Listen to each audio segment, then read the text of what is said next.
गवळियाची ताट फिरी थोडा बास फील होते शांत नाही. गवळियाची ताट फिरी कोण पोरे चांगली एवढा त्यांचा छंद देवा काय सेवा भक्ती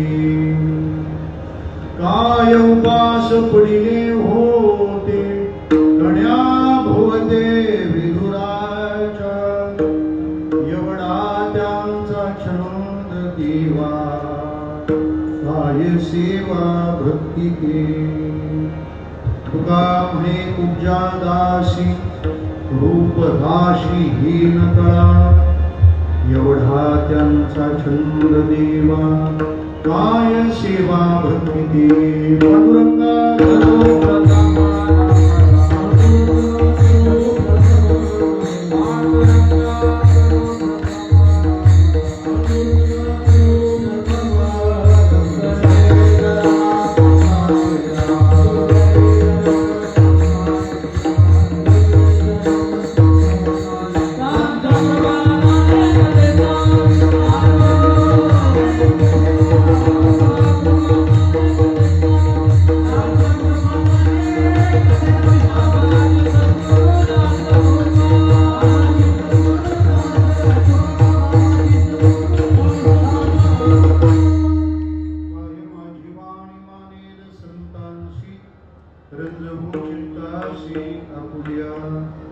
ओम नमो ज्ञानेश्वरा करुणाकरा दयाळा तुमचा अनुग्रह लादलो पावन झालो चराचरी सेवेलागी सेवा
दोन स्टँडिंग फॅन तिकडून इकडे सोडा इथला गारवा सगळ्यांना मिळेल मलाही बरं वाटेल.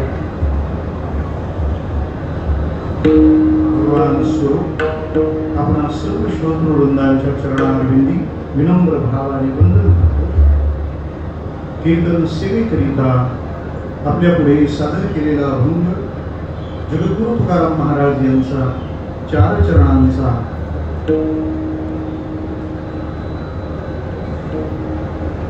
देवाच्या स्वभावाचं वैशिष्ट्य सांगताना भक्ती करणाऱ्याचा आत्मविश्वास उंचावणारी वचन म्हणजे अभंग आहे.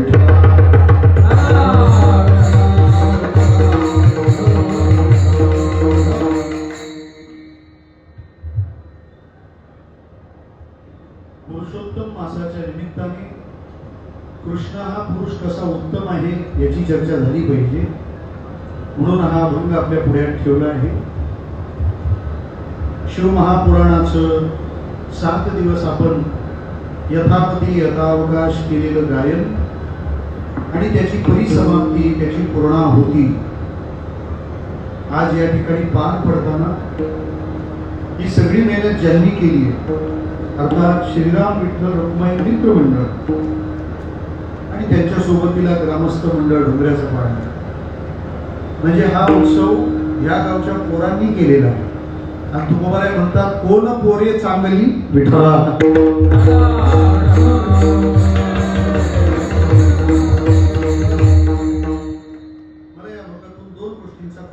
टाकायचं आहे. एक भगवंताच्या स्वभावाचा उत्तम पैलू आणि दोन भक्ती जीवन जगणाऱ्या माणसाचा उंचावलेला आत्मविश्वास.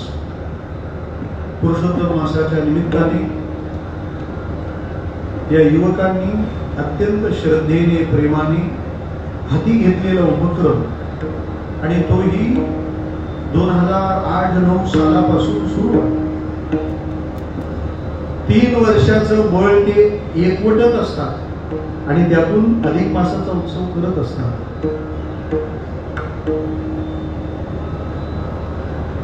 चांगल्या माणसांनी संकल्प केले पाहिजे.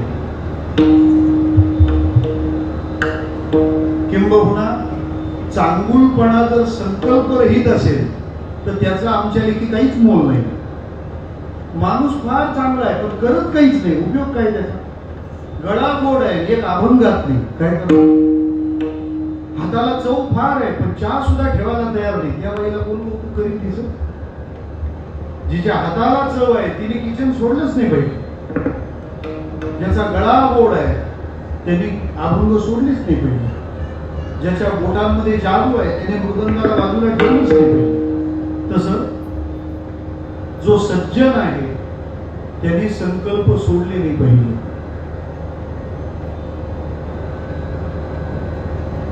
आदरणीय गुरुवर्य सरकडे महाराजांचे एक वाक्य आहे, ज्यांच्या आज्ञेनं आपण महाराजांचा जन्मशताब्दी पूर्व महोत्सव केला. ते असं म्हणाले, चांगले संकल्प सज्जनाने जर केले तर ते संकल्प आणि कार्य त्याच्या आयुष्यात बऱ्याच गोष्टी हलक्या करतो. आणि लोक म्हणतात या जड झाल्या गोष्टी मस्तपैकी तुम्ही होते, हे उद्योग कोणी सांगितले असं बोलतात ना लोक. लांबचे पण बोलतात आणि जवळचे पण बोलतात. पण सरकडे बाबा असं म्हणाले की तुम्ही काही चांगलं करण्याचा संकल्प केला की तुमच्या बरोबर थांबतात ते तुमचे, बाकीचे कोणाचे माहित नाही.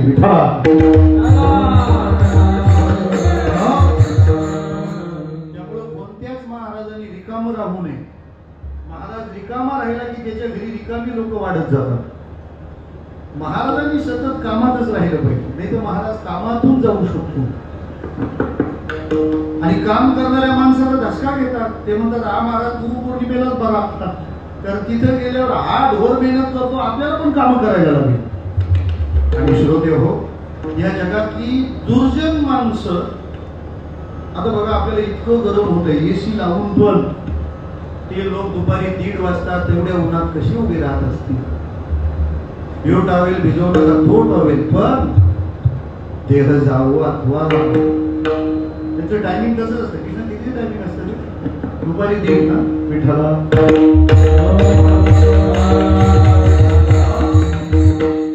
मोकळ्या मैदानात कार्यक्रम असतो, तिथं झाड नाही, सावली नाही, पाणी नाही, चहा नाही. मला काय म्हणायचंय, एवढ्या प्रतिकूलता असताना जर ते गप बसत नाही तर आपण का गप बसा? आपल्याला एसी लावलं देवाने.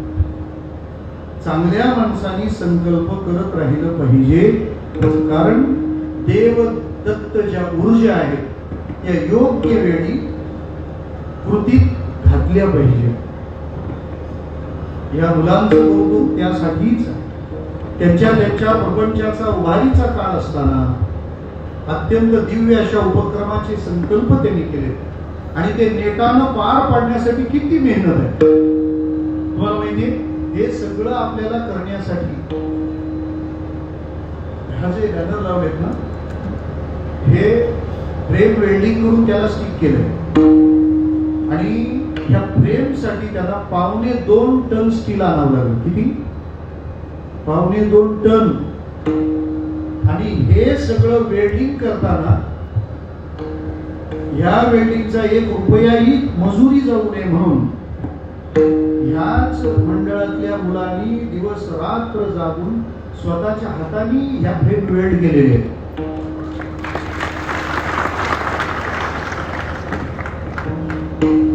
वेल्डिंग करणाऱ्यांमध्ये बरेच तर वेल्डिंग झालेलं सुद्धा नाही अजून. विठाला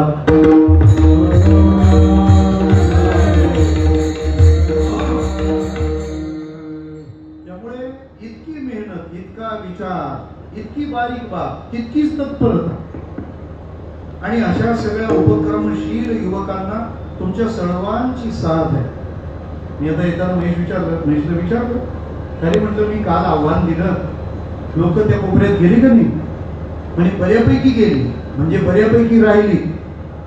त्या कोपऱ्यात जाऊन यायचं, त्याचं कारण इतका सुंदर उत्सव. त्यांना काही नाही, ते कुठूनही आणतील, ते कसंही उभं करतील, ते काही राहणार नाही. हे त्याला मुळी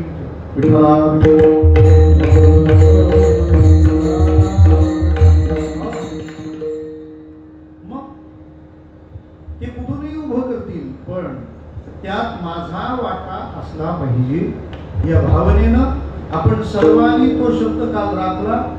ज्यांनी तसाच राखलाय त्यांनी आता तो राखला पाहिजे. आपण सर्वजण या उपक्रमाचे भागीदार होऊया. कारण मी म्हटलं ना, एका परिवारापासून सुरू झालेला उत्सव एका परिसराचा होतो आहे.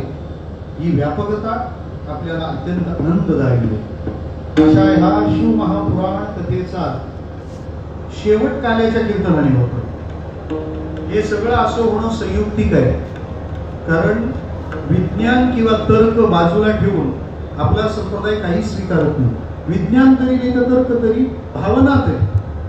मग शिवमहापुराण कथेचा काला कृष्णचरित्राने शेवट असं का? त्याचं मी तुम्हाला सोपं कारण सांगतो.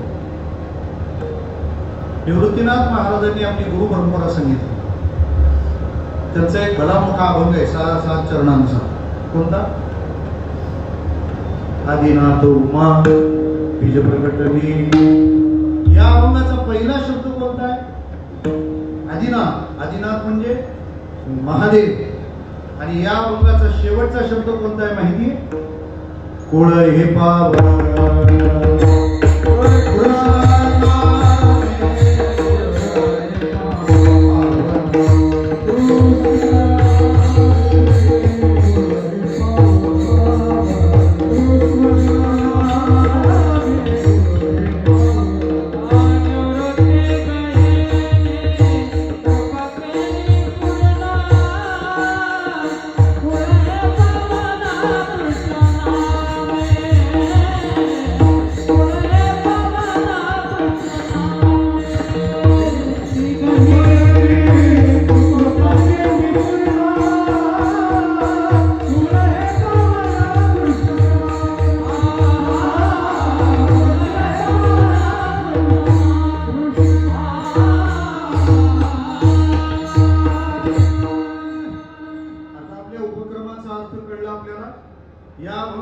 परंपरेचा पहिला शब्द आहे आदिनाथ आणि या भक्ताचा शेवटचा शब्द आहे कृष्ण नामे. याचा अर्थ आदिनाथाची परंपरा असली तरी नाम कोणाचं घेणारी आहे? कृष्णाचं घेणारी आहे. एक. दुसरी बाजू भगवान महादेवाचं जे वर्णन आहे, म्हणजे उदाहरणार्थ तुम्ही परंपरा कोणती या, पण भारतातली परंपरा कृष्णाला प्रणाम करणारी असते. म्हणजे तुम्ही एसी लावा, फॅन लावा, काही लावा, पण तरी टाळकऱ्यांसाठी पाण्याच्या बाटल्या ठेवाच. हे जसं आहे तसं तुमची अध्यात्म परंपरा कोणतीही असो, ती अध्यात्म परंपरा कोणतीही जरी असली तरी त्याचा शेवट कृष्णाने झाला पाहिजे. विठ्ठला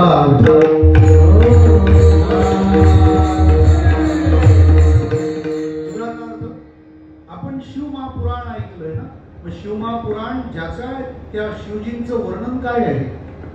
हस्ते क्षमाला कृष्ण तत्वं जिह्वाग्रे भागे वदनामं यन्मस्तके केशवपादतीर्थं शिवं महाभागवतं नमामि. हस्ते अक्षमाला, हातामध्ये रुद्राक्षाची माळा आहे.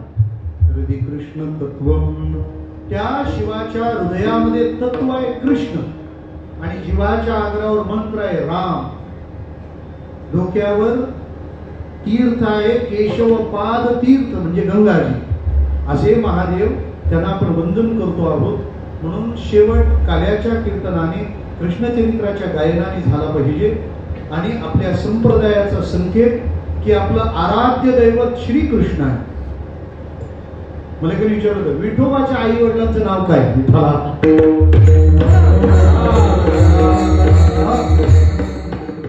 आई वडिलांचं वडिलांचं नाव विचारलं का समजायचं हा परीक्षा बघायला आलाय का.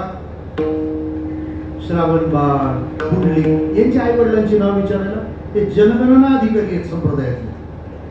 आता येत आहेत, ज्यांना माहिती देत चला घरी माहिती द्या. मला म्हणायचं तात्पर्य आणि काय आहे की या प्रकारानं विचारात जर आपण घेतलं तर विठोबाचे आई वडील कोण, म्हणजे विठोबा हा स्वतंत्र अवतार नाहीये. जेने गीता उपदेशिली, ज्याने गीता उपदेशिली तीच विटेवर माऊली उभी राहिलेली आहे. विभुं वेणुनादं चरणतं दुरन्तं स्वयं लीलयामोपवेशं दधाति. तो गोपाळांना घेऊन आलेला पुंडलिकाच्या भावांना गोकुळीहुनी झाला येता निज प्रेम भक्ती भक्ता ह्या ह्या आता म्हणत असे. म्हणून तो कृष्ण स्वरूप आहे, त्याला वंदन करणं म्हणजे कार्याचं कीर्तन. विठ्ठला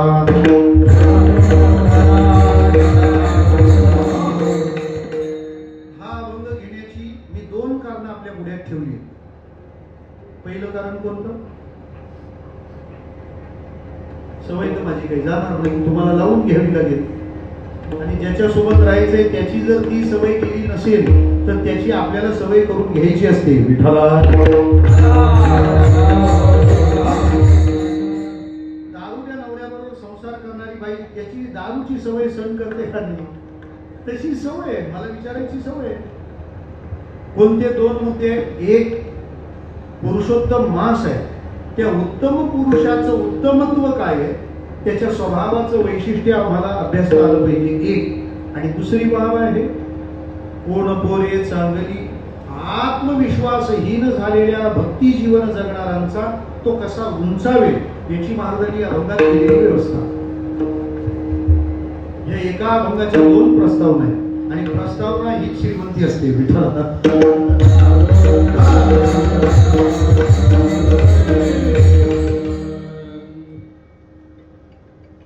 आळंदीचे विद्यार्थी बऱ्याचदा कीर्तनाला येतात, फारच घाईत असले तर ते प्रस्तावना ऐकून निघून जातात. म्हटलं हे का, त्यांना एवढंच मटेरियल पाहिजे होतं. विठ्ठल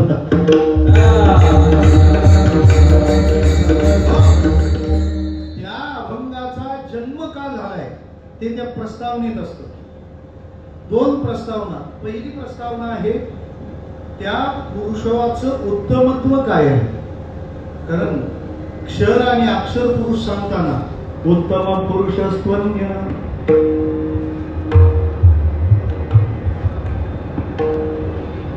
धन्यवाद, डावी बाजू उजवी आहे.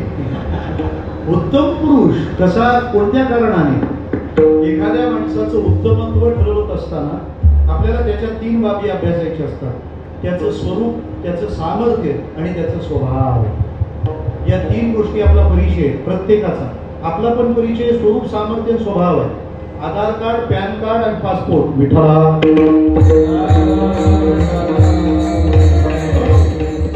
आपलं स्वरूप काय, आधार कार्ड. म्हणून लग्न जमवताना अजिबात दाखवू नये. काय आपल्या आयुष्यातला सगळ्यात भारी फोटो आपला कशावर आहे. इतका मॉडर्न जमाना आला तरी सरकारला एवढे भंगार कॅमेरे कुठं भेटले काय, प्रत्येक जण तो फोटो लपवतो. आणि खरं तर आपण ते तसेच आहोत. स्वरूप, सामर्थ्य, आपलं बळ काय, तुम्ही किती टॅक्स भरता ते किती फाईन. आणि तिसरं आहे स्वभाव. तुम्ही जर गुन्हेगार असाल तर तुमचा पासपोर्ट व्हेरीफाईड होत नाही, पोलीस अडवून धरतात व्हेरिफिकेशनला. मग देवाच्या बाबतीत सुद्धा त्याचं उत्तमत्व या तीन प्रकाराने कळतं. स्वरूपाच्या दृष्टीने सगुण आणि निर्गुण. द्वेवाम ब्रह्मणो रूपे मूर्तंच अमूर्तंच. सगुण स्वरूप आणि निर्गुण स्वरूप. निर्गुण स्वरूपाच्या दृष्टीने तो सर्वव्यापी आहे. सर्वस्य चालं हृदि सन्निविष्टो मतस्मृती ज्ञानमपोहनञ्च. तो सर्वत्र, सर्वभूतादिवास हा, सर्वभूतादिवास तो आहे. आणि सगुण स्वरूपाच्या दृष्टीने तो सुंदर आहे. पांडुरंग कांती दिव्य तेज झळकती रत्नकिरण भाकती.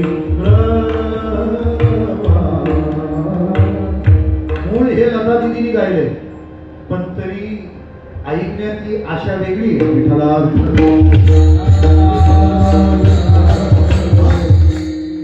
यावर्षी भारतानं खूप काही दागिने गमावले, त्यात आपण आशा भोसलेजींना गमावले. इतकं वर्सेटाईल व्यक्तिमत्व संगीत क्षेत्राला पुन्हा मिळेल की नाही शंका आहे. अगणित लावण्य तेज मुंजाळली नवर्ण वेदी तिची शोभा कानडा विठ्ठल कर्नाटक हे मजलावी गेलावे.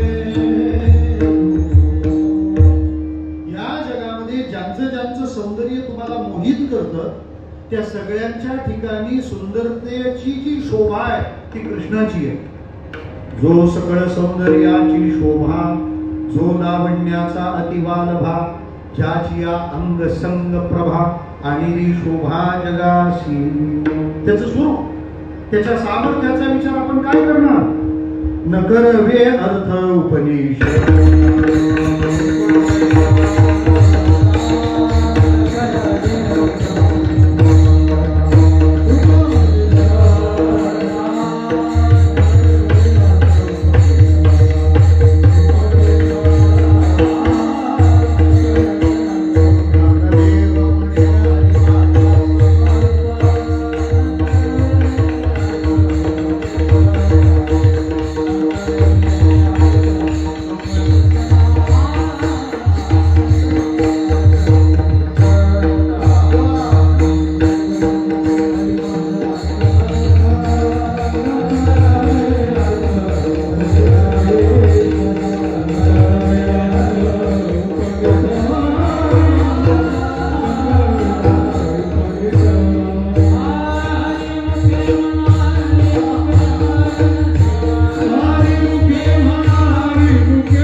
ज्ञानदेव म्हणे हरी माझा समर्थ. या जगात दुसरा कोणी समर्थ नाही, फक्त माझा हरी समर्थ आहे. हे त्याचं सामर्थ्य आणि त्याचा स्वभाव. सामान्य माणसं ज्या गोष्टी बघतात ते तो बघत नाही. म्हणजे सामान्य माणसं बाहेरचं पाहतात आणि देव आतलं पाहतो. अंतरीची घेतो थोडी आहे जोडी भावात. कीर्तन करत असताना स्पेशली काल्याचं कीर्तन तुकाराम महाराजांनी देवाकडे 2 गोष्टी मागितल्या. माझी वाणी तुझे वर्णी गुणनाम, देई मज प्रेम काही कळा. 2 गोष्टी मागितल्या, देई मज प्रेम आणि काही कळा. मीन्स स्किल अँड लव. प्रेम आणि कौशल्य. का बरं? एका विचारवंताने एक मत नोंदवलं, ऊपर वाला इमिटेशन देखता है, प्रेजेंटेशन नहीं, और दुनिया वाले प्रेजेंटेशन देखते हैं, इमिटेशन नहीं. फिर भी दुनिया वालों के लिए प्रेजेंटेशन जरूरी है और ऊपर वाले के लिए इमिटेशन भी जरूरी है. म्हणजे देव भावाचा मुखेल आहे. म्हणून काय आपण कीर्तनाला विनामुळीच यायचं का? विठ्ठल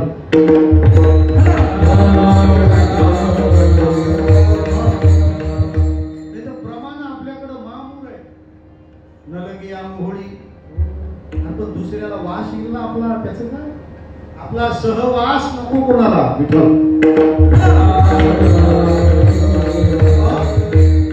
नीट नेटकेपणा जगातली गरज आहे आणि त्याच्या सोबतीला भावमयता देवाची अपेक्षा आहे. मग देवाचा स्वभाव काय? तो भावमयता जर उच्च दर्जाची असेल तर व्यवस्थांकडे दुर्लक्ष करतो. आणि हे फार उच्च प्रतीच्या लोकांचं वर्णन आहे बरं. भिवंडीला थोर संत झाले शांताराम भाऊ महाराज. त्यांना सगळे निमंत्रण करायचे, महाराज या, महाराज या.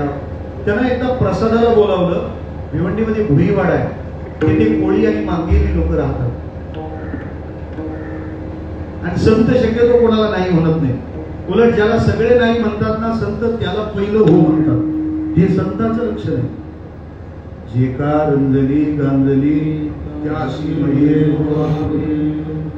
जर महाराज लोकांनीच ठरवलं ज्याच्या गळ्यात माळ नाही त्याच्या घरी पाणीच पेणार नाही, आपली संघटना वाढेल कशी? विठ्ठल.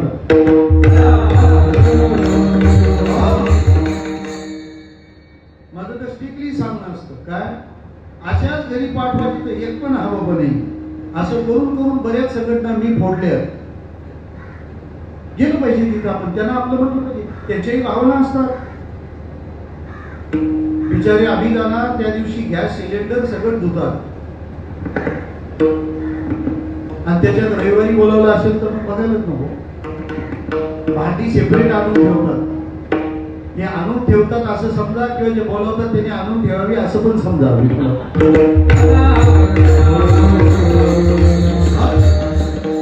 पण त्यांचा भाव आहे तो सांभाळला पाहिजे. त्यांचा भाव आम्ही सांभाळला पाहिजे, पण त्यांनी पण आमचा भाव सांभाळला पाहिजे.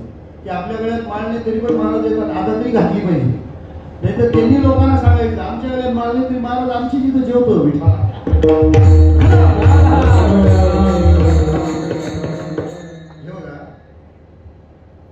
फोर व्हीलर पण आहे ना, लाडकी बहीण पण. कसं काय चालेल? काहीतरी एक सोडायला लागेल ना. तशा ज्या सुविधा आम्ही वापरतो ना त्याचे एटिकेट्स पाळले पाहिजे, त्याचे नियम पाळले पाहिजे, त्याच्या भावना असतात. गेलं पाहिजे. भाऊ काय हो म्हणाले जाऊन. मग ते विचारायला आले त्यांना कोणती भाजी आवडते. भाऊरायांनी बिरडा अजिबात सांगितलं नाही. मग भाऊरायांच्या सेवेकऱ्यांनी सांगितलं त्यांना कांदा लसूण चालत नाही. ते म्हणजे ठीक आहे कांदा लसूण नाही. हे सगळे जेवायला तिथे गेले. तुम्हाला सांगतो पानं वाढलेली पाहिली, त्याच्यामध्ये एक विशिष्ट प्रकारची मच्छीची भाजी होती. मला काही त्यातलं फार ज्ञान नाहीये, फार नाही ज्ञानच नाहीये. सोरे नावाचा काही प्रकार आहे का? तुम्ही इथं हो म्हणा, मी अजिबात म्हणणार नाही की आहे का अशी काही मच्छी. सोरे सोरे ते तुम्हाला माहिती आहे. मी आपला मुद्दा विचार करतो, तुम्ही हो बोल. अधिक महिना चालू आहे. आला तरी रविवारी झाला तरी महिना अजून बाकी आहे. अजून 23 दिवस बाकी आहेत. 23 उलट्या रेषा मारून ठेवू नका. ती भाजी बनवलेली पाहिली आणि सेवेकऱ्यांच्या अंगाचा तिळपापड झाला. ते घाबरले, म्हणजे काय चुकलं का आमचं? ते म्हणाले काय भाजी बनवली आहे? तुम्ही संतांना जेवायला बोलवता का वाटवायला बोलवता? त्यातलं एक जण पुढाला नाही नाही नाही त्याच्यात कशातच कांदा लसूण घातलं नाहीये.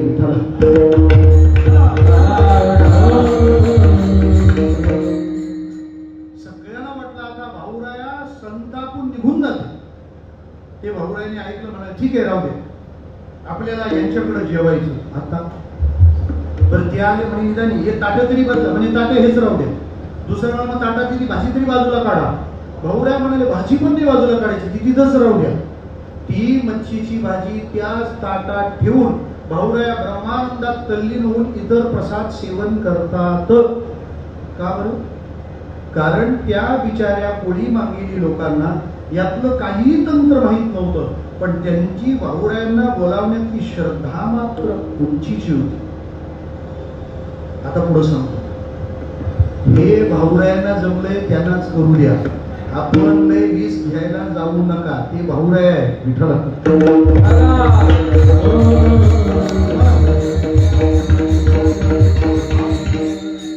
ताटामध्ये मच्छीची भाजी वाढली आहे ही बहिरंग बाब आहे, पण त्या सगळ्या कोळी मागेली लोकांची भावना अत्यंत उंचीची. ती जाणणं हा स्वभाव जो अपरिमित उंचीचा विचार करतो.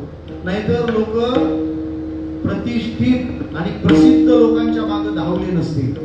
खरा साधू ती गर्दी सोडून देतो आणि मग मूर्त त्याच्यात रमतो. वैकुंठवासी जगन्नाथ अण्णा पवारांचं फ्रूटवाले धर्मशाळेत कीर्तन असायचं कार्तिक मध्ये द्वादशीला संध्याकाळी, आणि त्याला अख्खी आळंदी उठून यायची, सगळे महाराज लोक ऐकायचे. तुलनेने एकादशीपेक्षा गर्दी थोडी कमी असायची, पण अण्णांनी एकदा त्याच्यावर असं भाष्य केलं, एकादशीला फार गर्दी होती, पण काय म्हणे, एकादशीला पुराचं पाणी सगळं निघून गेलंय, आता ही झुळझुळ वाहणारी निर्मळ इंद्रायणी राहिली आहे विठाला.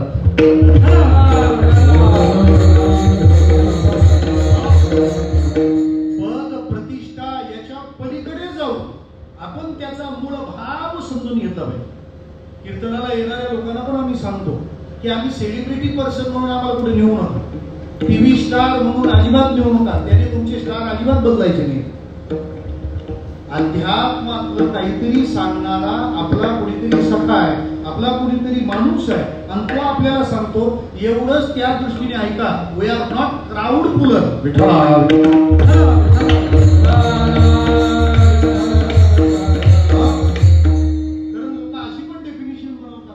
महाराजांचा अर्थ लय लोक येतात, मग एका दिवस नाही लोक आली तर महाराज फॉल्टी आहे काय? त्यामुळं या वलयाच्या पलीकडे जाऊन जरा जगण्याचा प्रयत्न करा. मी तुम्हाला कालही म्हणालो, कथा श्रवण करताना अलोन एकटेच थांबा. लय लोक, लय पब्लिक, छान लोक जमतात, चला तुम्ही पण गर्दीचा हिस्सा होऊ नका, गर्दी वाढवायला येऊ नका. आपल्या आतमध्ये ज्या बारीक सूक्ष्म काही बदल घडणार आहेत, ज्या काही दुरुस्त्या आहेत, त्या सुरू राहण्याकरता आपण स्थिर लक्ष द्या, आपण फुल्ली कॉन्सन्ट्रेट राहू. या सगळ्या गोष्टी फार महत्वाच्या. कोणी येवो जावो आपल्या माना विधानाकडे ठेवा, लई स्टेरिंग वळवू नका.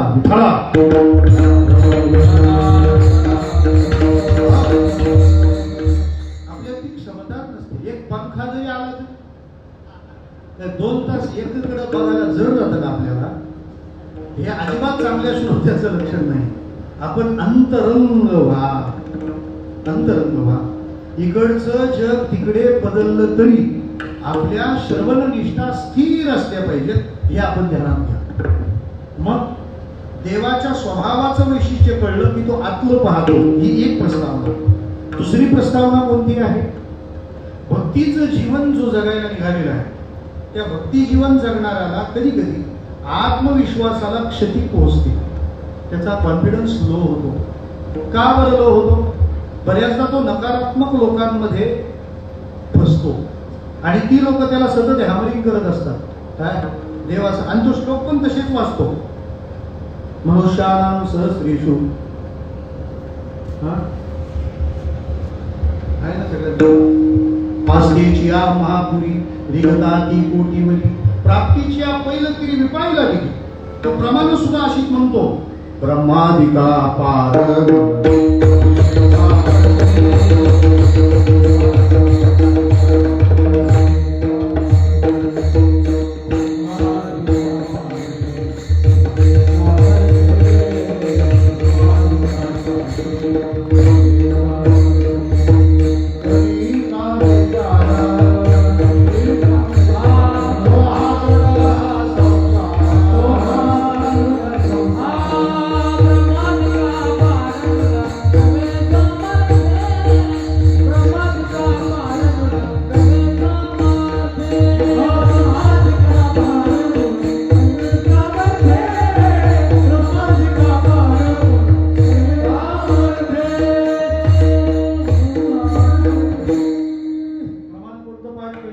ब्रह्मदेवाला सुद्धा तो सागर पार करता येत नाही. मग माणूस काय म्हणतो, आपल्या जे होणार नाही, गप बसलेलं बरं. मी त्याला म्हटलं असली प्रमाण वाचू नको. तू कोणती वाचशील? अनंत भक्त राशी तर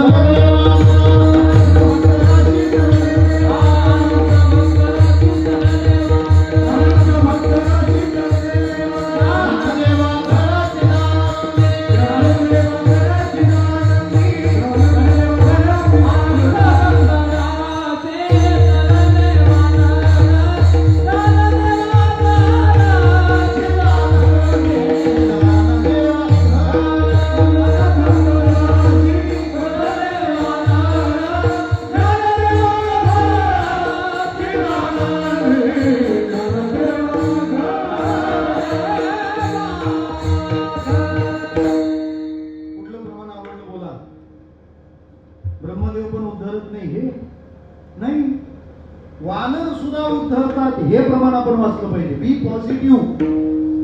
लोक फक्त कोरोना पॉझिटिव्ह होतात. बी पॉझिटिव्ह, सकारात्मक झालं पाहिजे. मला हे जमणार आहे, मी हे करणार आहे. हा आत्मविश्वास उन्नत झाला पाहिजे.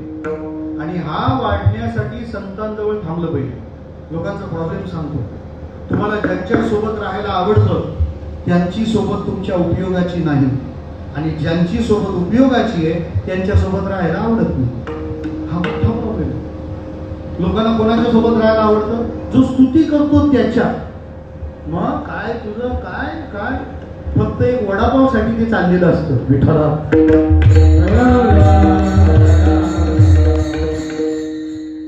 आणि तेच धोकादायक राहतात का? तुम्हाला वडापाव तुमच्याकडून घेतील आणि नंतर तुमचेच वडापाव. काय करणार? संतांजवळ यासाठीच थांबलं पाहिजे. रामप्रभूच्या अनेक सद्गुणांपैकी कालिदासाने एक सद्गुण सांगितलाय, परगुण परमाणुम पर्वती कृत्य नित्यम. कालिदास म्हणतो, कसे आहेत माझे रामप्रभू? परगुण परमाणु. दुसऱ्याकडे परमाणू एवढा जरी गुण असला तरी रामप्रभू त्याला पर्वता एवढे करून ठेवतात. मॅक्झिमायझिंग लाईफ. तुम्हाला एक्सपांड केलं पाहिजे. तुमच्यात आणखी उत्साह, तुमच्यात आणखी ऊर्जा वाढवली पाहिजे. असं आपल्याला अजिबात अनुभव येणार नाही. तुम्ही पकवाजाचा क्लास लावा, शेजाऱ्याला सांगा मी आता मधुबनकडे पकवाजाला जातो. तू ना पकवाज पाहिले का? पकवाज पाहिली? काही शुभेच्छा. एखाद्या जर पेटीचा क्लास लावला तर जाऊ या कृष्णा शिकवतील आम्हाला. पेटीचा क्लास लावल्यावर शेजाऱ्याला कळू दे आपलं पोरगं पेटीला जातं, तो लगेच म्हणणार कुठे पाठवतो? पेटी वाजवा. पेटी कोण? तो पेटी शिकायला जातो त्याच्या. हे कळलं तुम्हाला? विठ्ठल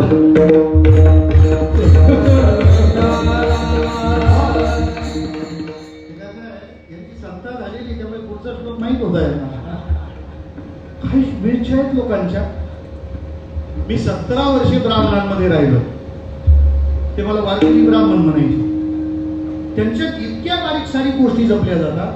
एखाद्या मुलाला अगदी कसं तरी चित्र काढलं ना तरी पण ते त्या मुलाला सांगत, वा वा वा, तू काहीच न शिकता एवढं छान काढतो, तू हे चालू ठेव, तू एक दिवस राजा रवी वर्मा होशील. आपली चंद्राद्री पूजा असं बोलतो.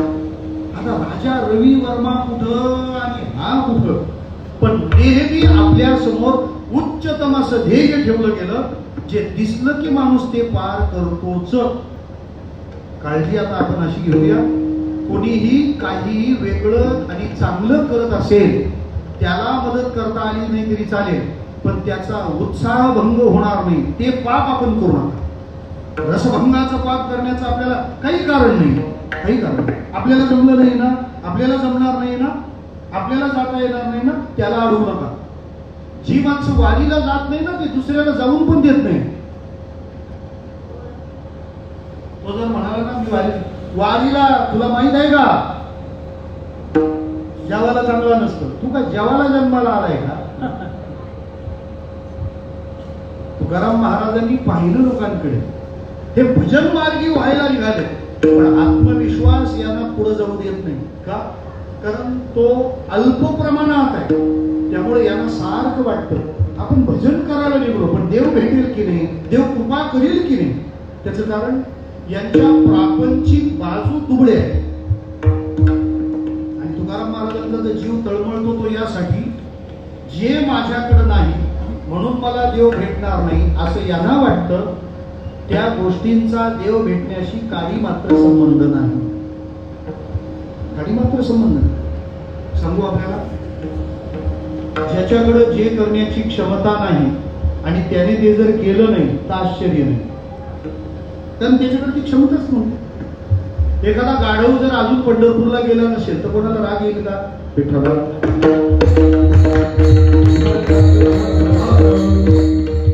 कोणी म्हणतं का गाढवा कधी जन्माला आला अजून पंढरपूरला गेला नाही? कारण तो पंढरपूरला गेला तर गाढव कसा? त्यामुळे गाढवायला कोणीही बोलत नाही. बरं, जो ज्या क्षमतेचा आहे तो ते करू शकला तर आश्चर्य नाहीये. 5 लाखाचा क्लास लावला होता आणि पहिला नंबर आला. बरोबर आहे, खर्च तेवढा केलाय. फक्त क्लास बघून लागीत जा, नाही तर अभ्यास करून पण परत परीक्षा द्यावी लागते.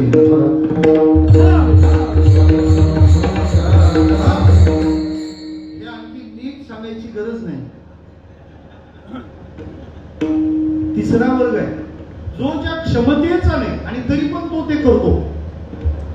हे बघा, आपल्या सगळ्या ग्रंथांनी आपल्याला काय सांगितलंय? माणूस झाल्याशिवाय देव भेटत नाही.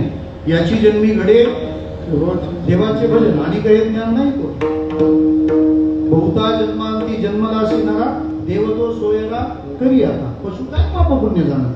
पशुला पाप पुण्य कळत नाही, तो देवाला भेटू शकत नाही. हे जर खरं आहे, कनवाळू कृपाळू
पहिला नंबर गजेंद्राचा आहे. कारण ही अभंगाची सुरुवात आहे. गजेंद्राचा धावा तुवा केला विठाई. म्हणजे ज्याच्याकडे जी क्षमता नव्हती त्याने ती केलं. राहिले आपण, आपल्याकडे क्षमता आहे आणि आपण करत नाही आहोत. हे जेव्हा महाराजांनी पाहिलं तेव्हा त्यांनी लोकांना विचारलं की तुम्ही माणूस म्हणून जन्माला आलात म्हणजे तुम्ही भजन करू शकता. श्रोते सोपं बोलू, माणूस म्हणून जन्माला आलात भजन करू शकता नाही. भजन करू शकता म्हणूनच तुम्हाला माणूस म्हणून जन्माला घातले. तरीच जन्माला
शोषण करू नका.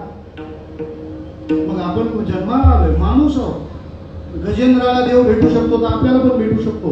पण लोकांच्या डोक्यात एक समज तयार झाला कोणता, की व्यवहारामध्ये ज्या गोष्टीला प्रतिष्ठा आहे ते आपल्याकडे नाहीये. व्यवहारात कशाला प्रतिष्ठा आहे मी सांगतो तुम्हाला. एक तर मानाला प्रतिष्ठा आहे, नाही तर धनाला प्रतिष्ठा आहे, नाही तर सौंदर्याला प्रतिष्ठा आहे. या जगात हे तीनच लोक भाव खातात. विठ्ठला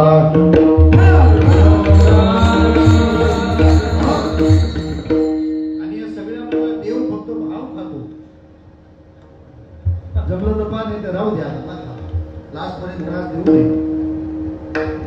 जग कशाला मानतो? एक तर तुमच्याकडे सन्मान पाहिजे, म्हणजे कुठलं तरी पद पाहिजे, त्या पदाचा सन्मान असतो. म्हणून लोक ते गेल्यावर पण माझी असं लिहितात. विठ्ठला अर्थ आहे का त्याला? माझी म्हणजे ते समाधान करून घ्यायचं. आपलं पदाची गरिमा असते, सन्मान पाहिजे. दुसरी बात संपत्ती पाहिजे. सर्वे गुणात कांचनमाश्रयंती. ज्याच्याकडे पैसा आहे ना त्याच माणसाला सभेचं अध्यक्षस्थान दिलं जातं. सये हो भक्ता सचदर्शनीय, तो दर्शनीय मानला जातो. म्हणजे संपत्तीला प्रतिष्ठा आहे. आणि तिसरं सौंदर्याला प्रतिष्ठा आहे. ज्याच्याकडे रूपसुंदरता आहे लोक त्याच्याविषयी आस्था बाळगतात, लोक त्याच्याविषयी औत्सुक्य धारण करतात. आणि जे लोक या तिन्ही पासून वंचित आहेत त्या लोकांना पाहिलं तुकाराम महाराज म्हणतात, का रे बाबा तुम्ही का अवसान काढून बसते? महाराज, देवाने आम्हाला मानावं, देवाने आम्हाला जवळ करावं असं काहीच नाही आमच्याकडे. न आम्हाला समाजात सन्मान, न खिच्यामध्ये धनसंपदा, न शरीरावर रूपसौंदर्य. महाराज म्हणाले याची कशाचीच गरज त्याच्या प्राप्तीला लागत नाही. त्या म्हणाला शक्यच नाही. तुकाराम महाराज म्हणाले तुम्हाला खोटं वाटतं सांगू, ज्यांना ज्यांना देव भेटला त्या कुब्जेकडे काही सौंदर्य होतं, त्या कुबेराकडे काही संपत्ती होती, आणि ज्यांच्या घरी देव जेवायला जातो, ज्यांचं उष्ट खातो त्या गोपाळांना काही सन्मान होता. त्या गोपाळांकडे पाहिले तर कसे होते ते गवळीयाची ताका फेरे,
सिद्धांताला दृष्टांताचा आश्रय तेव्हा घ्यावा लागतो जेव्हा त्याची वास्तविकता सर्वसामान्यांना पटत नाही. पटत नाही की असं शाहीतून वाजवता येतं विठाला, पण पटत नाही असं नाही. वाजवता येऊ शकतं हे पटत नाही. जेव्हा माणसाला पटत नाही तेव्हा त्याला त्याचा खुलासा करून द्यावा लागतो. काय खुलासा करून द्यावा लागतो? तेव्हा हा हे असं असं आहे. देव मान संपत्ती सौंदर्य पाहत नाही, हे पटवून द्यावं लागतं. आणि पटवून देताना दृष्टांत सांगावा लागतो. हे बघ हे असं आहे. काय दृष्टांत दिला? गवळिया चिता कपिल. पण असा दृष्टांत दिल्यावर पटणार आहे का? जरूर पटणार.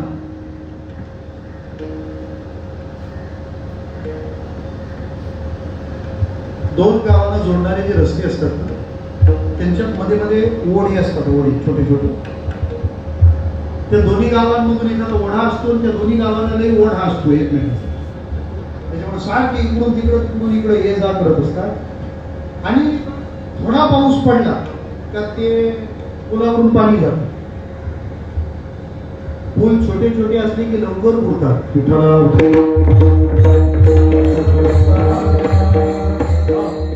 त्याच्यामुळे आपले पूल जरा उंचावून असावे.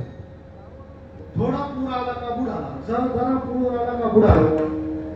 एक दिवस असं झालं तो पूल पाण्याखाली गेला. पाण्याखाली गेल्यानंतर पाणीच वर आलं होतं. त्यावेळेला दोन्ही बाजूला बाईकवाल्यांची रांग लागली, अशी थांबली. तर पुलावरून पाणी चाललं होतं आणि जर गाडी टाकली वाहून गेले तर लोक वाचवायला येणार नाही. लाईव्ह व्हिडिओ करतील.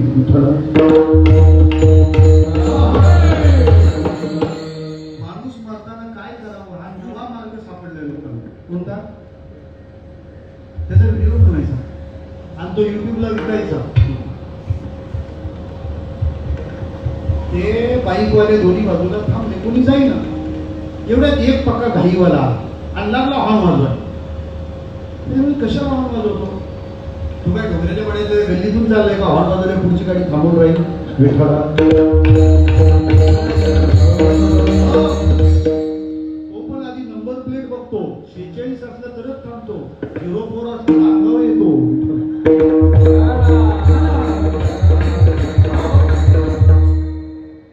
त्यांनी हॉर्न वाजवला. ते उभे असलेले व त्याच्यावर ओरडले, हॉर्न वाजवतो तो, मला जाऊ दे. लोक म्हणतात आम्ही कशाला थांबलो इथे? त्या पुलावरून पाणी चाललंय ना. शेवटी एक जण म्हणाला, बाजूला वर त्याला जाऊ दे. आता हात असा पाहिजे होता ना, त्याला जाऊ दे. त्यांनी काय सांगितलं त्याला, काय शुभेच्छा. ते झाले लगेच सगळे बाजूला. अशा मोबाईल काढून एकदम रेडी, झूम बिम करून. पण तो पक्का मास्टर निघाला. तेवढं पाणी पुलावरून चाललं होतं तरी तो सही सलामत त्या बाजूला तो निघून गेला. आणि मग हे व्हिडिओवाल्यांची तारांबळ उडाली. कशासाठी? येई पण किक मारल्या का? त्या बाजूला जायला. सगळ्या गाड्या पास झाल्या, इकडूनचे तिकडून तिकडूनचे इकडे. माझा प्रश्न तुम्हाला असा आहे, तो गेल्यानंतर सगळे गेले ना, मग तो जायच्या आधी हे जाऊ शकत होते का नव्हते? जाऊ शकत होते का नव्हते? काय नव्हते? होते होते. मग कोणाची वाट बघत होते?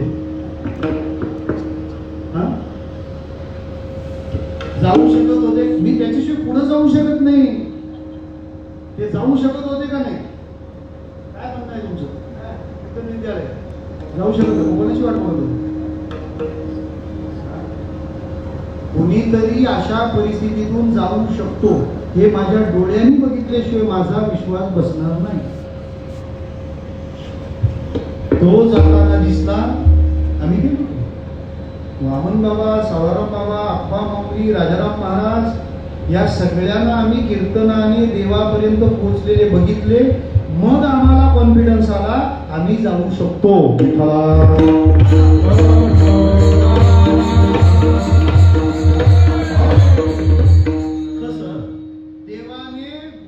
गोपाळांचा स्वीकार केलाय. तुकाराम महाराजांनी उदाहरण आपल्या पुढे ठेवले बघा. जे गेले, ज्यांनी देवानी ज्यांचा स्वीकार केला, कोण आहेत ते? गवळीयाची ताक पिले. ते गवळ्यांची पोरं आहेत. गवळ्यांची पोरं म्हणजे स्वतःच्या गायी ज्यांच्या मालकीचे आहेत ते नव्हे, दुसऱ्याच्या गाया रानात चारायला नेतात आणि त्याच्यावर गुजराण करतात. पूर्वी आपल्याकडे गोवारी लोक असायचे. त्या गावची ढोरं घेऊन जायचे. म्हणजे संध्याकाळी आल्यावर त्याला आपण शिधा द्यायचो. मग तो ते घेऊन शिधा घरी जायचा विठाला.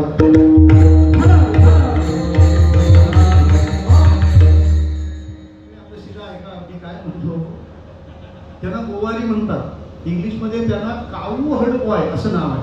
दुसऱ्याच्या गाया रानात चालणारी त्यांची पोरं. बरं, त्यांची स्पेशालिटी काय? ताक पिरे. अख्ख्या कोकणात सगळी माणसं लोणी खाणारी आणि ती पोरं मात्र ताक पिणारी. मग ताक पिणारी ती गवळ्यांची पोरं कोण पोरे चांगली या प्रमाणाला ट्युनिंगने अर्थ बदलतो. पहिला अर्थ काय होतो? कोण पोरे चांगली. कुठली चांगली पोरं होती ती? आणि देव त्यांच्या सोबत राहतो. कोण पोरे चांगली? विठ्ठला.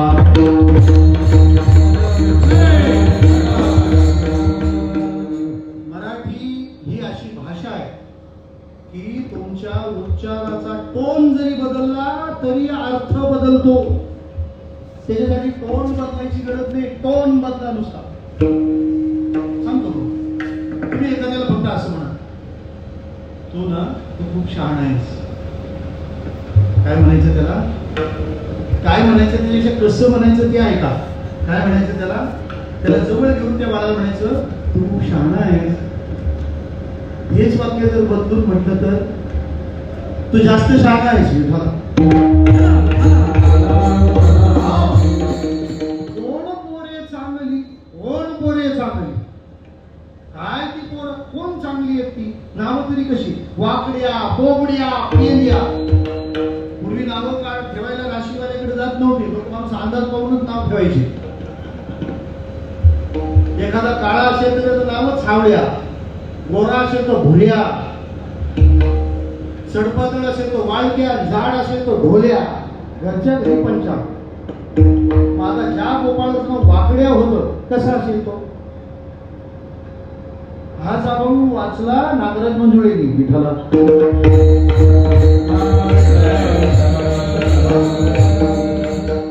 पण असे वाकडे बोबडे शोधले. म्हणजे तो वाकडे आहे, बोबड्या म्हणजे बोबडं बोलणारा. आणि अशा विकृती असलेल्या माणसाला समाजात स्थान नाही. पण देव मात्र त्यांच्या प्रेमात पडतो. पाहता गोवडी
एक वयाने तरुण आहेत आणि अनुभवाने वृद्ध आहेत. आणि दुसरी वयाने वृद्ध आहेत आणि उत्साहाने तरुण आहेत. विठ्ठला त्याला म्हणतात कोण पोरे चांगली, वाकड्या बोबड्या पेंड्या सुदाम्या. पण देव त्यांच्या प्रेमात पडला. किती प्रेमात पडला असेल? त्या ब्रह्मदेवाने गाई वस्त्र पळवून नेली. कशा करता? बघूया कसा खेळ करतो. एखादा खेळ करायला घेतला का वासर पळवायचे उद्योग नाही सुचतात. विठ्ठला आता जी कमजोर वासरं आहेत ती फुटतात. त्याला काय करतात? हे वासरं लिहिले पळवून. भगवान म्हणतात हा आपल्याच पोराचा शहाणपणा दिसतो. देवानं त्या गाई वासरांची जशीच्या तशी रूपं घेतली. तो परत जेव्हा आला ब्रह्मदेव बघतो तर इथलं काहीच बिघडलं नाही. काही बिघडलं का नाही बघायलाही ब्रह्मदेवाचा राऊंड असतो. मग ते सगळं पाहिलं आणि ब्रह्मदेवाच्या डोळ्यातून रगत अश्रू आले. अरे अरे, प्रतीक्षेच्या जागेवर परीक्षेची भूमिका चुकीची. परमार्थामध्ये परीक्षा नाही करायला यायचं, इथं प्रतीक्षा करायला यायचं. परीक्षक नाही व्हायचं, परीक्षिती व्हायचं. विठ्ठला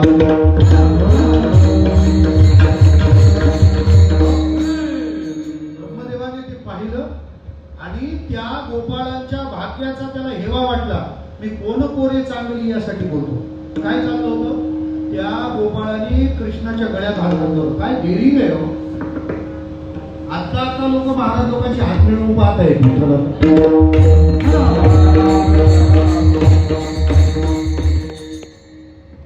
जरा कुणी आलं तर महाराजाला तुडवायची तयारी असते लोकांची. काय विचारू कर त्या हात घालताना फोटो काढायला येतात तर फक्त आमचं तोंड बारीक दिसतं त्याचे. बाकी क्या कोण कोरे चांगली. विठ्ठल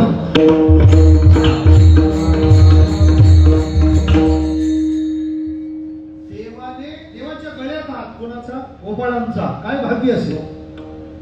ब्रह्मदेव त्या गोपाळांकडे पाहायला लागला. लाळ गळायला लागली. लाळ केव्हा मिळते माणसाची? अशी वस्तू जी आपल्याला हवी असते ना आपली नसते. लाळ गळायला लागली ब्रह्मदेवाची. का? समोर कृष्ण आणि त्याच्या गळ्यात गोपाळांनी हात घातले. गळ्यात गळे घालून. कोण आहे माहिती आहे हा ज्याच्या गळ्यात हे गोपाळ हात घालतात? सो जन्म सहस्राची एक पाठी, इंद्राधिका ही महाग भेटी, योगी याचे ध्यानी ध्याता नातूड असते. काय या गोपाळांचं भाग्य आहे. त्याच्यापेक्षा सोपं समज. एक दिवस या कृष्णाने काहीतरी घोडी केली आणि ते गोपाळ म्हणाले या बासरीवाल्याचा निर्णय करावा लागेल. काय निर्णय केला माहिती? अध्यक्षच कमिटीतून बाहेर काढलं. कृष्णाला सांगितलं तू आजपासून टीम मध्ये नाही. हे बघा गवळणीनं थोडासा अहंकार झाला होता तर कृष्ण निघून गेल्यावर त्या किती व्याकुळ झाल्या होत्या. गोपाळ काय स्टेजला असतील. ते म्हणतात नाही नाही यालाच बाहेर काढायचं. हा पाहिजेच नाही आपल्या कमिटीत. अध्यक्षाला बाहेर काढल्यानंतर कृष्णाने कान धरले आणि गोपाळांना सांगितलं, मी कान धरून उठावशी काढतो, पण मला तुमच्यापासून दूर नेऊ नका. का कुलती येतो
क्षणभरी निवडिता. क्षणभर बाजूला काढलं कृष्णाला. ते गोपाळाचा तो पाय पडायला लागला, मला काढू नका. सांगू तुम्हाला, कृष्ण जेव्हा वृंदावनातून मथुरेला गेले ना, तेव्हा सगळ्यांना कोणती काळजी होती? कृष्ण निघून गेला, आता आमचं कसं होईल? आणि गोपाळ म्हणत होते, आम्हाला सोडून गेला, आता याचं कसं होईल? विठ्ठला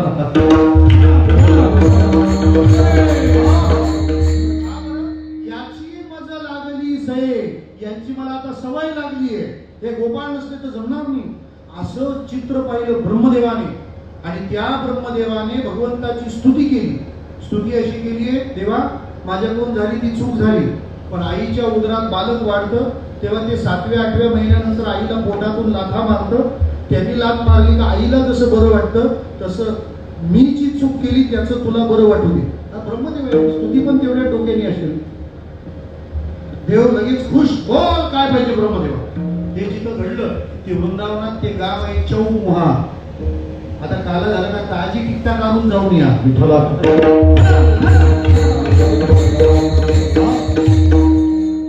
तारखेला निघायचं आपल्याला? 2 तारखेला निघायचं डायरेक्ट हरिद्वार. मला म्हणायचं काय, ब्रह्मदेव ते पाहतो त्या चौमुहा गावात. देव म्हणाले काय पाहिजे ब्रह्मदेवा? ब्रह्मदेवाने पहिल्यांदा त्या ब्रजवासियांचं कौतुक केलंय. कोणत्या श्लोकात?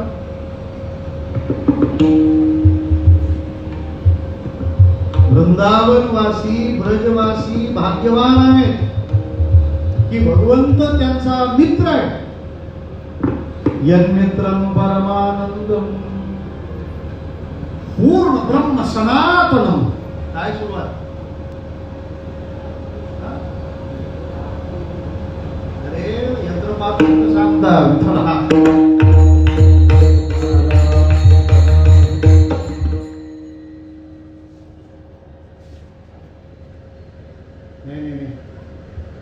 दशम स्कंदातला श्लोक, याचं मी आज म्हटलं, यन्मित्रं परमानंदम पूर्ण ब्रह्म सनातनम. त्याला तुझं पाठ मागचं सपाट म्हणा. धन्य आहेत हे ब्रजवासी. हे ब्रजवासी धन्य आहेत की कृष्णाच्या गळ्यात गळा घालतात. मग ब्रह्मदेवाला जर भाग्य वाटलं, ब्रह्मदेव लगेच म्हणाला, कृष्णा एक काम कर. कोणतं काम कर? या वृंदावनामध्ये मला एका दगडाचा जन्म पाहिजे. गोपाळांचं भाग्य पाहिल्यानंतर अहो भाग्यम नंद गोकुळसाम. पाठांतरात बॉल्टमच्या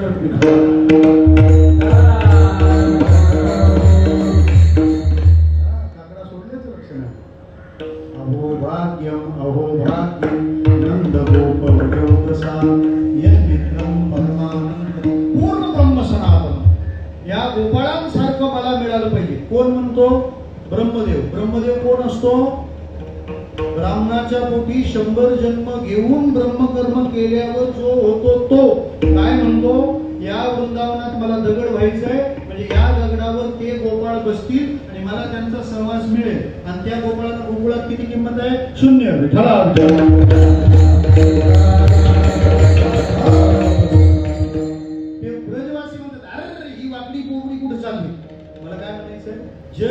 वाकडी बोबडी असं म्हणतं, त्यांचा अध्यात्मात एवढा मोठा सन्मान आहे. त्याच्यापेक्षा सोबत सांगतो, ज्ञानेश्वर महाराज असं म्हणतात, तुम्ही जर अध्यात्मात फार उच्च बोधावर असले तर इंद्र आणि ब्रह्मदेव तुमच्या पाया पडेल, शेजारी नाही. विठ्ठला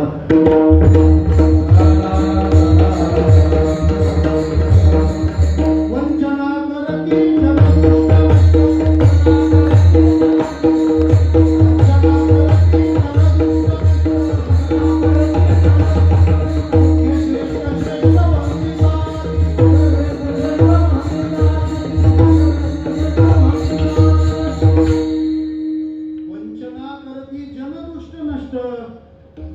जे तुमच्या सोबत आजूबाजूला सामान्य बुद्धीचे लोक आहेत ते तुमची निंदा करतील आणि मुख्य श्रेष्ठ श्रेष्ठ वंदितात. इटलीचे लोक तुमच्या हातून चॉकलेट खातील आणि कॉक्रोचना त्रास होईल. विठ्ठल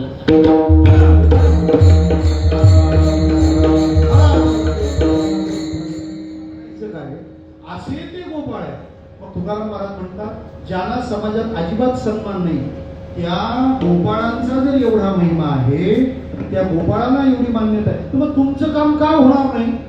ज्या गोपाळांना त्या समाजात कोणतं स्थान नाही, पण बघा एवढा एवढा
त्यांचा छंद देवा. यातलं थोडं सायकोलॉजी समजून घ्या. कोणतं? या सगळ्यांच्या मनात जे चाललं होतं ना ते थेट देवापर्यंत पोहोचत होतं. आणि प्रॅक्टिकल सांगू का, आपल्या मनात जातं चालतं तेच देवापर्यंत पोहोचतं. म्हणून आपल्या मनात जे चाललंय त्याच्यावर नियंत्रण मिळवा. आपल्याला हा विश्वासच नाही की आपल्या मनात जे चालतं ते पांडुरंगाला जात असेल. हे भ्रम काढून टाका. आता तुम्ही सर्वसामान्य गळ्यात माळ असलेला असो नसलेला असो, या क्षणाला तुम्ही तुमच्या मनात जो विचार करता तो थेट पांडुरंगाशी करेल. त्याला कधी एजंट लागत नाही. विठ्ठला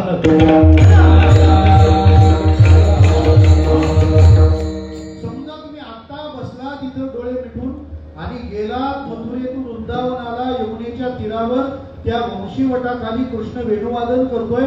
आणि तो देवडा चरणी उभा आहे आणि त्याच्या चरणाला तुम्ही स्पर्श केला, तुमचं कपाळ त्याच्या चरणावर टेकवलं, झालं. तुमच्या मनात हा विचार झाला म्हणजे तुम्ही देवाच्या पाया पडले. कोणाची गरज लागली? तिकीट भेटलाच पाहिजे, रिझर्वेशन कन्फर्म पाहिजे, कशाचीच गरज नाही. फक्त आपल्याला हा विश्वासच नाही की आपल्या मनाद्वारे जे चालतं ते त्याच्यापर्यंत पोहोचतं. प्रत्येक माणसाने समजावून घ्या मनाला की पांडुरंग डायरेक्ट माझी प्रायव्हेट प्रॉपर्टी आहे. विठ्ठला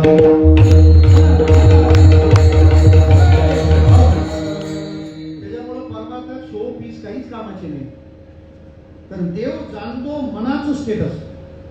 एक जण साधूकडे गेला, पण महाराज त्यांनी परमात्मा सांगा.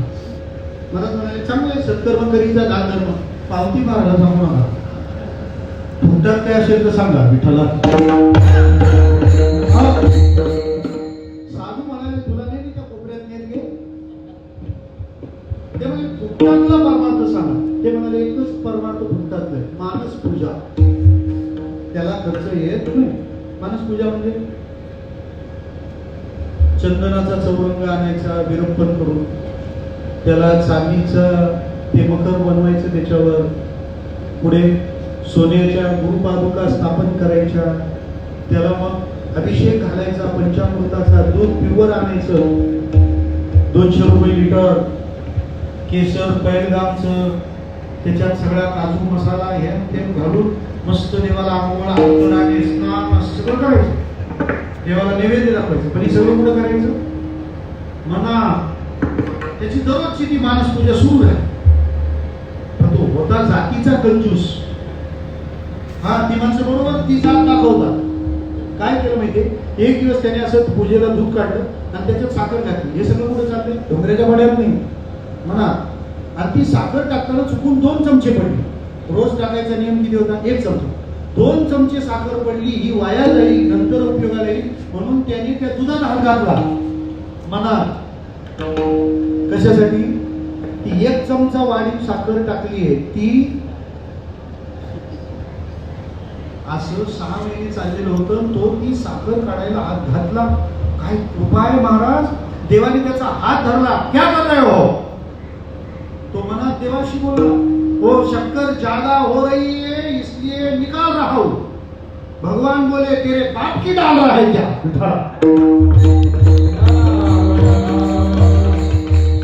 साखर कोणती टाकली? मनातली. मग 2 चमचे वाढीव घालले तर एक कोणी घाल, तुला कुठं बिल येणार?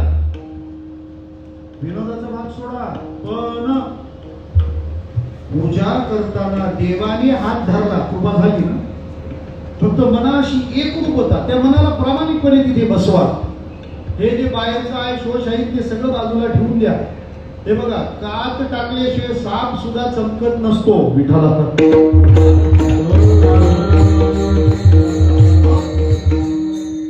अशा गोपाळाचा जो सरळ व्यवहार होता, भगवंताला वेड केलं होतं. एवढा त्याचा छंद देवा काय सेवा भक्ती. देव सन्मान पाहत नाही, देव संपन्नता पाहत नाही.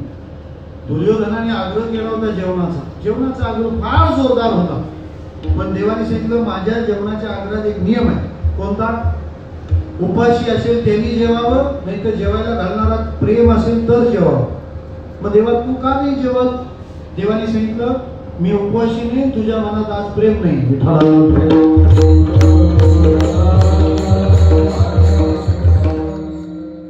दुर्योधनाने सांगितलं कृष्णा विचार कर.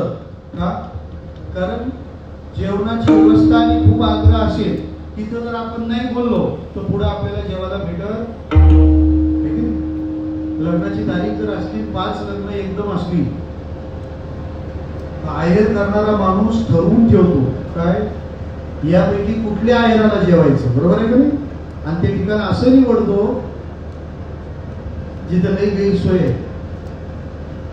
सोय चांगली असेल तिथे जेवतो. मग तू आज इथं मला नाही म्हणतो, तुझी गैरसोय झाली का? भगवान म्हणाले तू नको काळजी करू, माझी सोय केव्हाच लागली. उद्धवाजी चलो विदुरा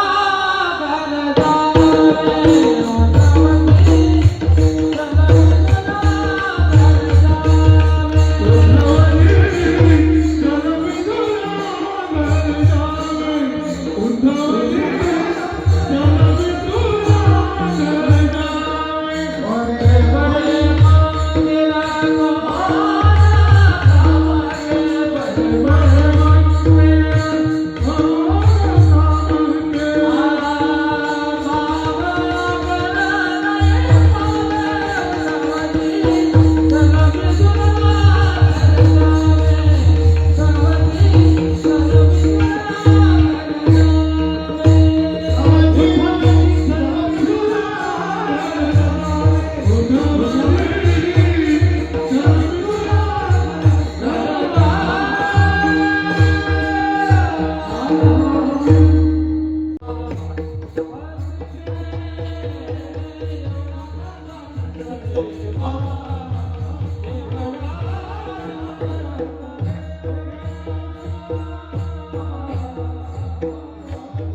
देवाच्या लीलांचं गायन करून थांबणं हा संकेत आहे.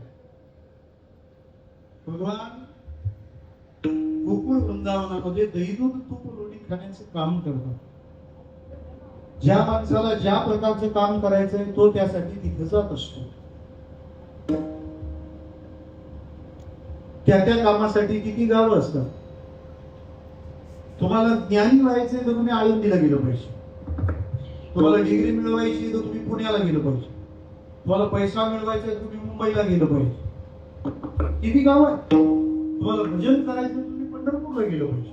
संत भार पंढरी कीर्तनाचा गजर हो. कृष्ण गोकुळात फक्त दैनू तुकडोडी खायला गेला. कोणतं खायचं, कोणाच्या घरचं खायचं, किती खायचं, कोणाबरोबर खायचं, त्याच्या सगळ्याचे त्याचे प्लॅनिंग्स होते. कोणाला घेऊन खायचं, माझे घरी कोण कोण, निवडा भिन्न या कोणी, खाताना कसं जायचं, याल तरी यायला हळूहळू चाला, म्हणे सांडा घाट. कोणासोबत खायचं, कसं खायचं, कोणत्या घरचं खायचं, घर पाहुणी एकांताचे नवविधा नवनीताचे, कोणत्या घरचं खायचं. जी गवळण जास्त तक्रार करेल तिच्याच घरी जायचे भगवान. आणि माझ्या घरी एवढा माल भरून ठेवलाय, जर माझ्या घरी कृष्ण चोरीला आला तर खबरदार. हे त्या गवळणीची सूर तक्रारीची असायची. आणि कृष्ण म्हणायचा इन्व्हिटेशन कार्ड आहे विठ्ठला.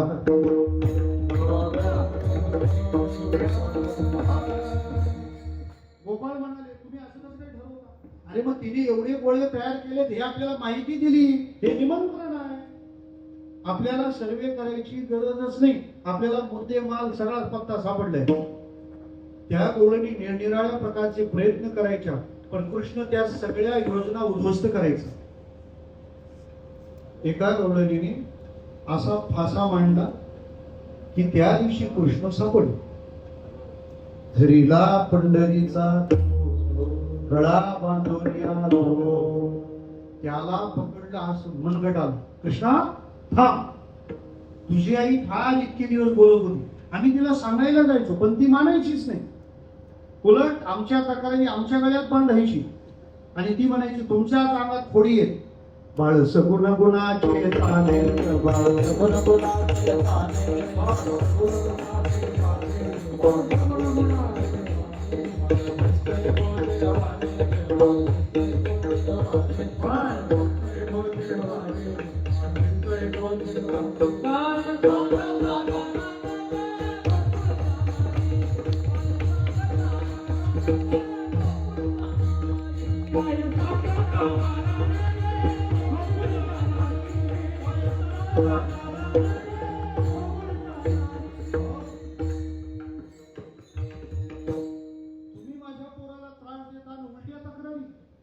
तुम्ही लपवण्याचा भवना अळगीता शारदरा, तुम्ही बाराच्या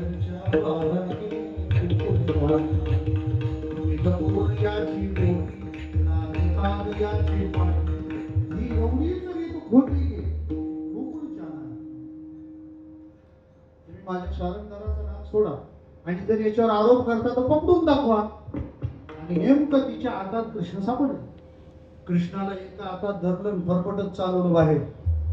अंगणामध्ये आणल्यानंतर लोकांना दाखवू लागली इतके दिवस कोणाच्याच हातात सापडला नव्हता. शेवटी त्याला माणूस हुशार लागतो. देव म्हणा तुझी हुशारी काढतो, थांब कर. देव पण आपटताना जरा उंच नेऊन आपटतो विठ्ठल.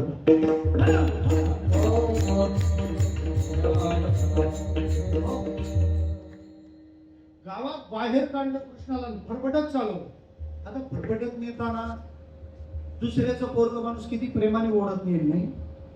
ओढाळ सापडे जैसे झाले, चोर यातना घरी येतो, त्याला खेचत चालवलं. आणि नुसती चालली नाही, त्याच्यासोबत कमेंट्री पण सुरू आहे. काय? कोणाला सापडला नव्हता, आपण पकड. कोणाला सापडला नव्हता, आपण पकड.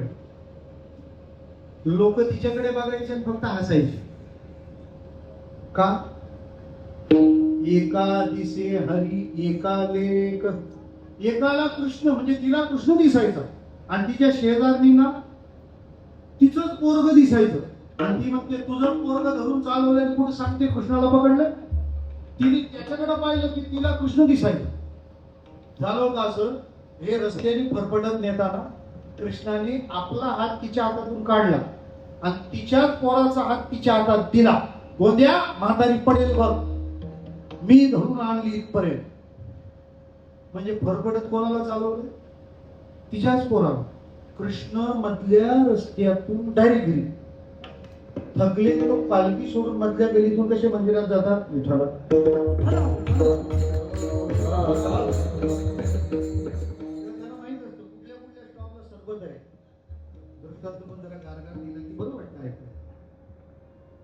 कृष्ण मधल्या गल्लीतून गेला घरी. आणि विचारलं काय कुठे हिंडत होता? ते एकदम गप्प. म्हणजे काही नाही, फिरायला गेलो होतो, खेळत होतो. म्हणजे ठीक आहे, ते मला कडीवर गेला.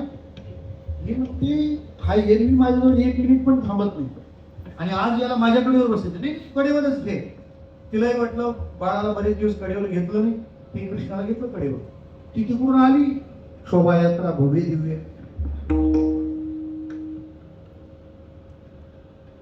मंजूर बैला सकट. बरोबर. ती भव्य शोभायात्रा आली अंगणात आणि दारातून आवाज दिला, यशोदे. आवाजात पण दरार आला आणि तक्रार करणाराचा आवाज असं नसतो. ज्याची चूक आहे तर आहेत का घरात समजायचं, गोंधळ करून आलाय. नेलेली वस्तू जी मोडून आणते ना, ती माऊली अशाच आवाजात बोलते. तिने आवाजात मात्र खमकेबाजपणा ठेवला. यशोदा दे. यशोदा म्हणजे माझ्या घरात एवढा मोठा लाऊड साऊंड अलाउडच नाही साऊंड. यशोदा मैया म्हणते कोण आहे जरा बघू दे. म्हणून ती बाहेर आली. यशोदा मैया बाहेर आली, पण एकटीच नाही, विथ पार्सल. कोण? कडेवर कृष्ण. जसं कृष्णाला घेऊन ती अंगणात आली, इकडे तिकडे पाहणारी कडे कडे पाहू लागली. तेवढ्या गडबडीत कृष्णाने तिला केलं, गुड आफ्टरनून मावशी. तिचा तो यशोदे तुमच्यासाठी सर. मैया म्हणते तुझे मध्येच कसं काय डाऊन झाला स्वर? कशाला तर आलीस? काय सांगणं आहे तुझं? ती म्हणते माझं जे सांगणं आहे ते सगळं तुझ्या कडेवर आहे. आता काय सांगणं आहे? हातात कोण आहे ते पाहूया. हातात पाहिलं तर गोंद्या. गोंद्या तू कधी आला? कधीपासून फरफटते तू? घरी चल फक्त. आजीला तुझं नाव सांगतो, बरोबर तुला हानी विठ्ठला.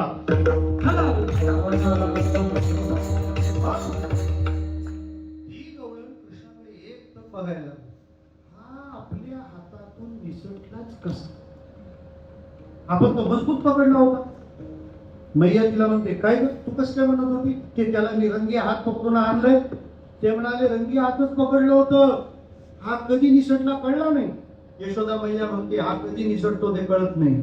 आपल्याला वाटतं झालं, पण हबप मारा तो कधी निसटतो. हा ब्रह्मविद्येचा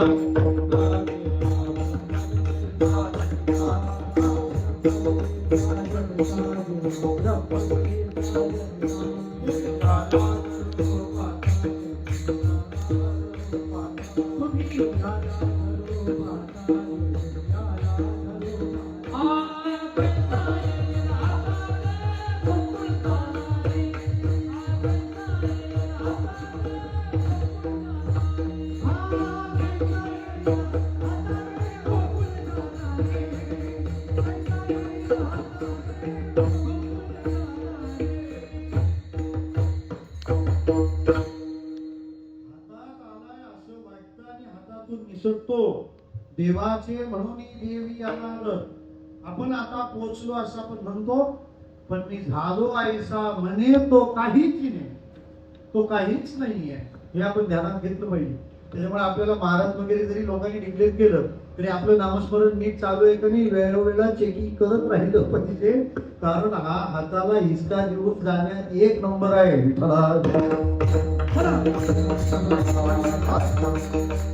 आणि बऱ्याचदा तो हिसका देतो. लोक म्हणतात वारीत सोमवार नाही केलं तरी चालतं विठ्ठल. आपण देवाचे झालो असं वाटल्यावरच तो निसटतो. गवळणी विचार करतात हा बहुतेक हाताला येणार नाही, पण त्याच्या लिहेवर यशोदेला संशय होता. यशोदा म्हणते कृष्णा खरं सांग तू तिच्या हातात सापडला होता का नाही. भगवान म्हणाले भावनिक झाल्यावर पण खोटं काय खरं सांगू नये. नाही आपण झालोच नाही. यशोदा म्हणते नाही हा झालेलाच असेल त्याशिवाय ती गवळणी इथे येणार नाही. कृष्णा आता तुझ्यात बदल करावा लागेल. उद्या जा ही राहणार सवे घेऊन मी बोधना. तू आता इथं थांबायचं तू रानात केलं पाहिजे. कृष्ण म्हणाला मी कशाला राहणार तो गोडाऊनचा राज भाराय तर मी काय जॉब करू.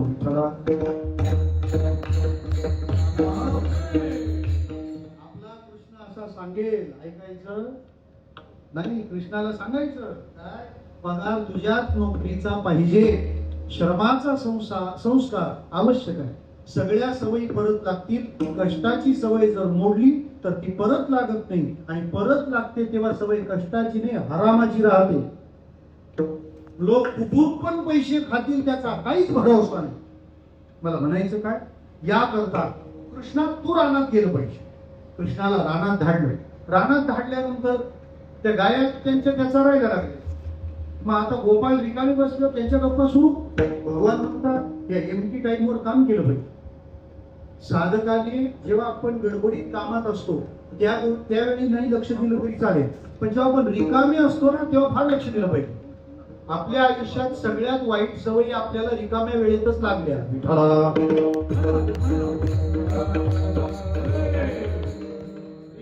फार महत्वाची. दिल्लीत आपण अख्खा दिवस भजन करतो तेव्हा काही प्रॉब्लेम होतो का नाही, पण एकदा बसल्यावर मी तुम्हाला सोपं विचार आमच्या गुरुजी किती कामं करतात. ते सकाळी उठल्यापासून त्यांच्या मागे कामच काम असते. एवढ्या कामातून रील कशाला होतात काय माहिती. पण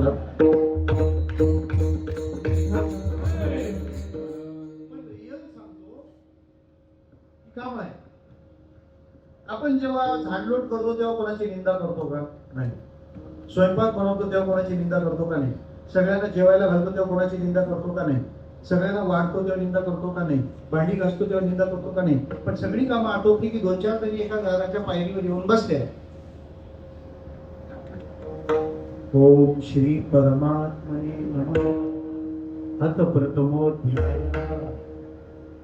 धृतराष्ट्र उवाच धर्मक्षेत्री 1400 श्लोक होता. 700 श्लोकात तिथं आठवतच नाही. म्हणजे याचा अर्थ 2 तास कीर्तनात आपण असतो. निंदा करतो कोणाची अजिबात नाही. कीर्तन संपलं रे संपलं का ते ओव्हरफ्लोचं पाणी सुरू होतं. आजपर्यंत ऐकत असते किती येतले असते काय माहिती मला.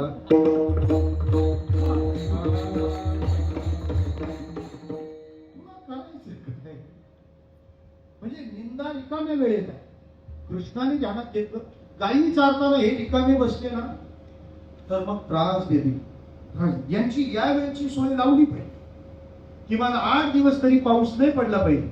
आता जवळ निघाला तरी चालेल का. एसी लावल्यावर पाऊस पडला तर पैसे वाया गेले असतील. जवळ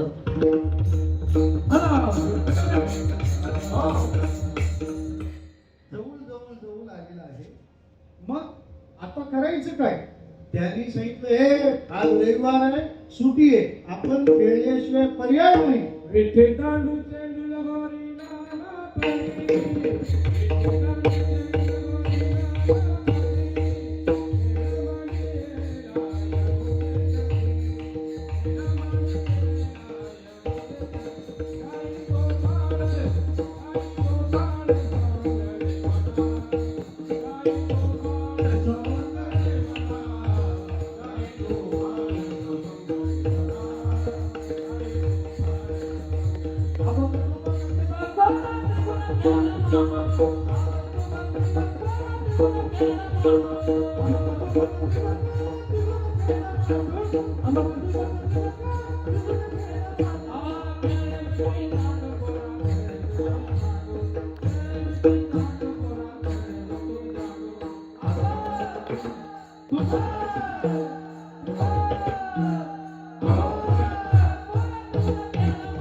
एवढ्या उन्हात बरं नाही म्हणून आपण खेळ आटोपता घेऊ. अशा खेळात दमलेल्या गोपाळांचे कृष्णा अंधी भार पोटी भूक काय खेळायाचे सुख. भगवान म्हणाले मग आपल्या सगळ्यांच्या शुभर एकत्र करा. खडकी सोडलेल्या मोठा आजीचा दही काला गोमटा जात पंत वर्ण भेद धर्म हे सगळे भेद बाजूला टाकले. एके ठाई काला तुका म्हणे भावी काला तुका म्हणे काला कुठे अभेद देखिला. अशा सगळ्यांचा एकत्र केलेला काला जिथं हरी हर या सगळ्यांचं एकत्र आले आणि तो काला कृष्णाने आपल्या हाताने वाटला. बिभ्रद वेणू चक्रपटयो शृंगवेत्री जगक्षे वाग्निपाणो कसरंतो तत्पला निपुरियो तिष्ठत्मध्ये सुवरीश्वरो हासयत् नर्मविस्मये स्वर्गे लोके विशति बोधे यज्ञ भूपाल केली कुंडली नमः हरी विठ्ठल